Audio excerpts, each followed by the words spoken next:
All right, so we have a few questions for each of you. So I'll start with you, Dr. Whitlow. So what do you think is the most important reason to get involved in advocacy efforts? All right, I'll start out with a cliche answer. This is your livelihood, okay? I mean, you know, let's all be honest. I like to look at a lot of, life is complicated. We have a lot of pieces of the puzzle. And so if you think about that, and if each of us took care of our own piece of the puzzle, how much simpler it makes everything else around us. And so there's an old song, but anyway, it says, you know, I need to look at the man in the mirror. And I think about that often. I always, you know, right now I don't like to look at myself in the mirror, okay? But I always look at the man in the mirror because, you know, who else? Who else is going to pick up that torch?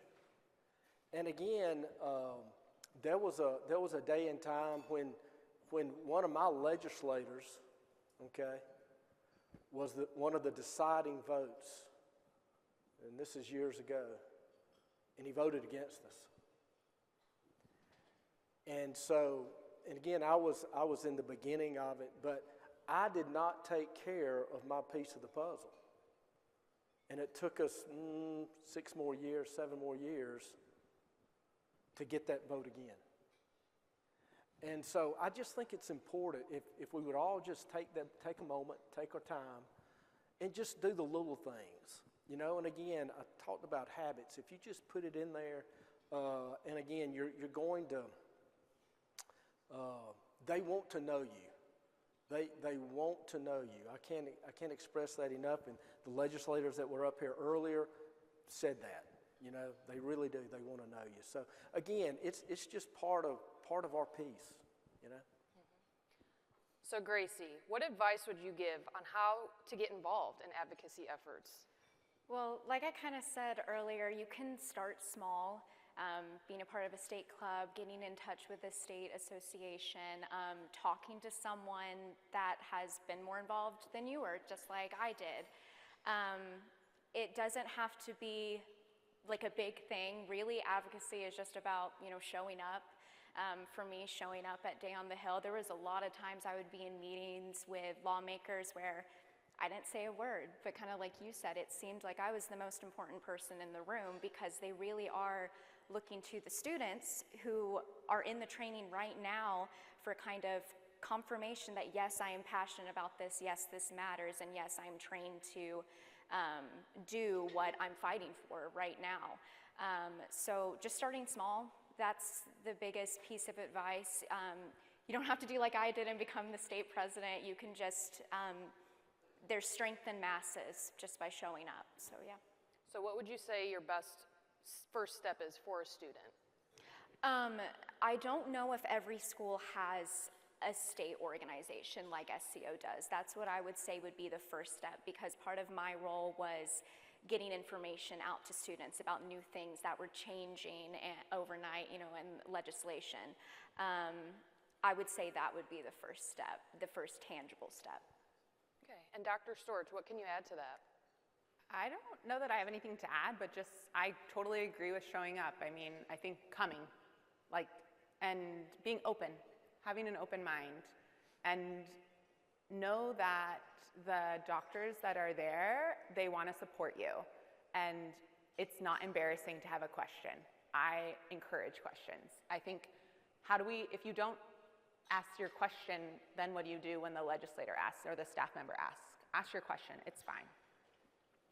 So Dr. Storch, how did your experience during optometry school and with the AOSA impact you once you graduated? I like to think my AOSA experience kind of got me a jump start into this world, into the legislated optometry world, into the AOA world. And when I went into optometry, it was not like, I'm gonna do that. It was kind of a like, oh, that sounds cool, let's try AOSA. And then when I was on the board, I was like, oh, maybe I could do some more.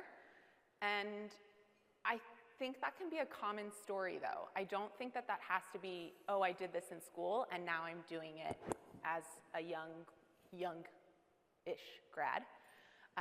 I think that that can start at any point. I think that you say yes, and then you go to a meeting, and someone says, oh, hey, like, come with us. Like, even it could be like, hey, we're going to go get coffee. Let's go get coffee.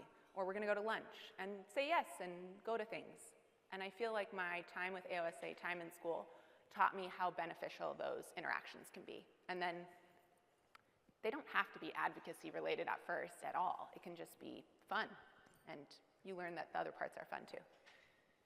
So I think that some people find it intimidating to talk to legislators. So what are some tips that you guys can remember when talking to an elected official? You want to start with me? Yep. I would say, I think someone said this already, but remember they're a real person. I think it's hard not to get maybe a little starstruck in a way, but a person's a person. Be respectful, be kind, shake their hand, say your name, say where you're from. You know, like the little things matter, and, you know, be confident in that you are an expert. You are an expert more, they may not know anything about the eye. You are the expert. Even if you're like, I am not an expert. You are, you really are. And then Gracie, what tips can you give? Yeah, just to tag on to that, being like the eye experts, you know, it can be really intimidating to talk to legislators, it is, but I think that anything that's worth doing is usually hard and scary at first. That's how we grow and become more comfortable with doing things like that. Yeah, I would just say being yourself is, as cheesy as that is the number one thing, because they want to know you, and they want to know why this specific thing matters to you, why you're passionate about it. I think if you don't know, you know, your why you're advocating for this, like, I think that shows through more than you knowing the facts and statistics of what's going on. So yeah, I would just say, you know, being yourself and being confident that you do know what you're talking about, because they want to hear from you too. So yeah. And then what was your experience and involvement in TAOP's successful efforts this year to expand the scope of practice to include the authorization to perform laser procedures? Yeah, so I mean, my experience was, I kind of came in at the tail end. Doctors and advocate leaders and students had done all the grunt work for me. A lot of the times when I was sitting in on these meetings, connections and relationships had been formed, and that's really what advocacy is. It's about people skills, it's about talking to people and forming relationships, kind of like what we do every day in the clinic. I mean, when we're talking to patients and explaining why a treatment matters, it's because we care and because we know that this is you know, what we're supposed to be doing, what we're experts in. So yeah, a lot of the times for me, my efforts were just being there and being a part of the masses, kind of like what I said earlier. And then Dr. Whitlow, with the most experience, what are some tips that you can give for students on talking to legislators, and any other advice that you would like to give the students today? You know, it's a different world from when I first started, as far as in the political arena and all around, because of technology. But you know, if you know that you're going to be meeting with somebody, there's plenty of information about that person out there. Do your homework. And even back in the day, what I like to do was I would ask them questions. Get to know them. You know, let them know that yes, who you are and what you do. But I kind of veer away from in the beginning as far as talking true, you know, doing an ask, as we call it. Just get to know them. You know, if y'all heard me talk to my legislators now, we don't even mention optometry now, okay? And I know that's not the beginning, that's more at the end. It goes back to that friendship thing that you want to get to. But in the beginning, just get to know them, because again, they want to get to know you too. But I think by doing that, you kind of open doors, and you do find out more about them, and you may find out some neat things about them that helps you relate to them. And so anyway, that would be one of the things that I would do. And respect. Somebody already mentioned that, but respect. So thank you all for sharing this important information with us. But before I let you guys go, I want to ask each of you one last question. What gives you the most hope for the future of optometry, and how does advocacy play a part? So we will start with Dr. Whitlow. What gives me the most hope is this moment right now. That was going to be mine. How rude. She asked me first. I know. But anyway, no, really. I mean, again, y'all are hearing me, but y'all don't really understand the significance of this meeting right now. You really don't. You can't grasp it. I can hardly grasp it. But knowing that we're trying to help ingrain into the future leaders and looking at the future leaders of optometry, the importance of advocacy. And when I was coming through, there was a little bit, but I think we're having such a kind of a wave of it to take place. And to know that you will have the understanding of what it's going to take to continue this wave and to continue our success. And we talk about the reason we're doing this is passing bills, but it's all about our patients. Okay, it's all about our patient care.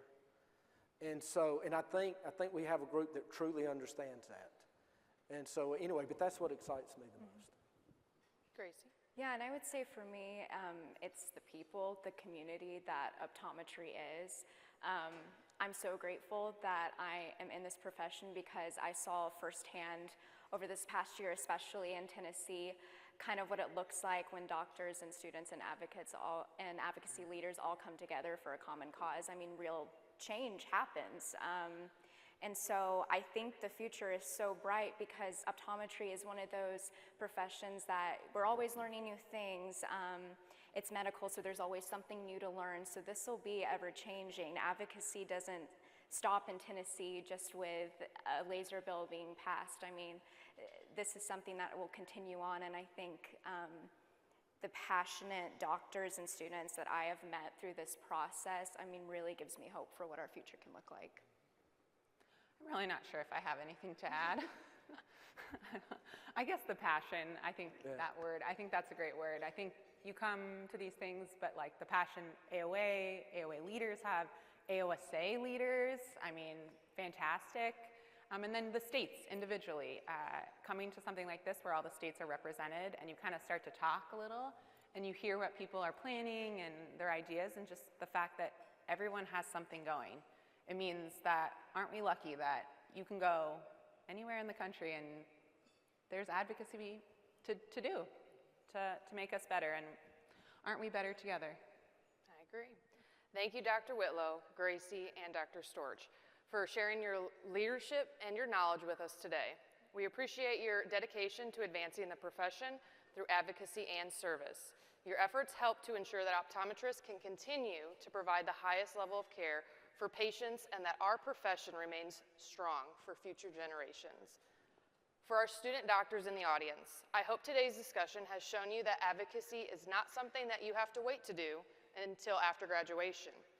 There are opportunities to get involved right now through your state association, legislative outreach, grassroots efforts, and organized advocacy programs. The relationships that you build, the experiences you gain as a student can help shape your future as a leader in optometry. Every advancement in our profession has been made possible because of optometrists that have stepped forward, shared their expertise, and engaged in legislative process.